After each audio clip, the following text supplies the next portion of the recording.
जय श्री कृष्ण। श्रीमद् भगवद गीता अध्याय 5 कर्म संन्यास योग।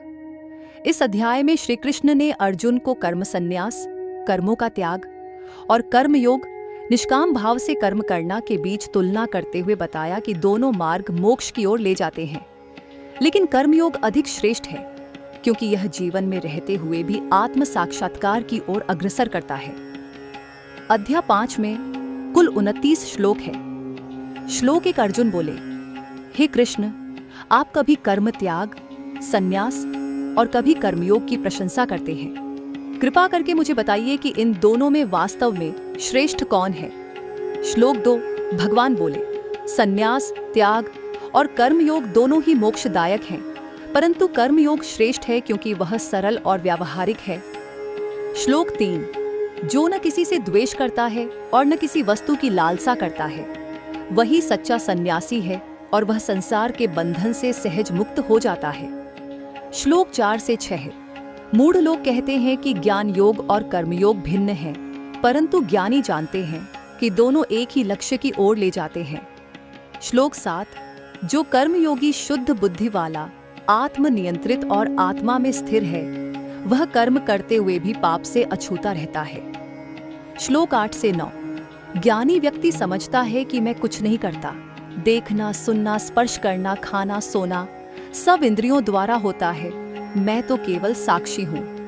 श्लोक 10 जो अपने सभी कर्मों को ईश्वर को अर्पण कर देता है, वह पाप से बंधा नहीं रहता, जैसे कमल के पत्ते पर पानी नहीं टिकता।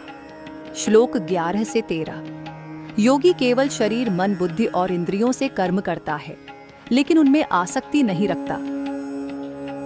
श्लोक 14-15 है। ईश्वर किसी को कर्म करने के लिए बाध्य नहीं करता, न ही पाप या पुण्य देता है, ये सब मनुष्य की अपनी प्रवृत्तियां हैं। श्लोक 16-18 है। जब आत्मा का ज्ञान प्राप्त होता है, तब अज्ञान से उत्पन्न अंधकार नष्ट हो जाता है, जैसे सूरज का प्रकाश अंधकार को दूर करता है। ज्ञानी ब्राह्मण गाय, हाथी, कुत्ते या चंडाल को समदृष्टि से देखता है। श्लोक 19 से 21 जो समता में स्थित है, वह जन्म और मृत्यु के चक्र से मुक्त हो जाता है। श्लोक 22 से 23 बाह्य विषयों में सुख क्षणिक है, समझदार व्यक्ति उन्हीं में लिप्त नहीं होता। श्लोक 24 से 26 जो भीतर आत्मा में सुख पाता है, वही वास्तविक मुक्त आत्मा है। श्लोक 27 से 28 जो इंद्रियों को संयमित करके ध्यान में लीन होकर ईश्वर में स्थित होता है, वही शांत और मुक्त होता है। श्लोक 29 अंतिम श्लोक जो मुझे यज्ञ और तप का भोक्ता, समस्त लोकों का स्वामी और सबका सच्चा सखा जानता है, वह परम शांति को प्राप्त करता है। अगर आपको यह वीडियो पसंद आया हो तो लाइक करें, दोस्तों के साथ शेयर करें और चैनल को सब्सक्राइब करना ना भूलें। बेल आइकन दबाइए ताकि अगला ज्ञानमय वीडियो आप तक सबसे पहले पहुंचे। जय श्री कृष्ण। धन्यवाद।